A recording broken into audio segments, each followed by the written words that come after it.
তোমার কথা যদি শতভাগ সত্য হয় তাহলে ওটা গীবত হবে। তাহলে গীবত হওয়ার জন্য তিনটে শর্ত।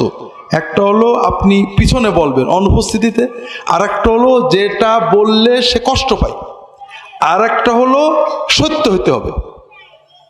যদি মিথ্যা হয়, আল্লাহ রসুল সাল্লাল্লাহু আলাইহি ওয়াসাল্লাম বলছেন ওয়াইল্লাম ইয়াকুন ফীমা তাকুলু ফাকাদ বাহাত্তা, যদি তুমি যে কথাটা বললে ওই কথাটা তার ভিতরে না থাকে, মিথ্যা হয়, তাহলে এটা অন্য একটা গুনাহ, সেটার নাম হলো অপবাদ। অপবাদের শাস্তি কি? অপবাদ হলো মহা কবিরা গুনাহ। মদ খাওয়া, শুয়োর খাওয়া, এগুলো যেমন কবিরা গুনাহ, গীবত, অপবাদ এই রকম কবিরা গুনাহ, তবে একটু বেশি। আপনি নগদ টাকা দিয়ে, নিজের হালাল টাকা দিয়ে 2 কেজি মদ কিনে খেয়েছেন, এটা গুনাহ হবে। তবে এখানে কোনো বান্দার হক নষ্ট হয়নি। আপনি যখনই তওবা করবেন, অর্থাৎ আপনি বলবেন যে আল্লাহ মাফ করে দাও, আর করব না, তখনই আল্লাহ মাফ করে দেবে।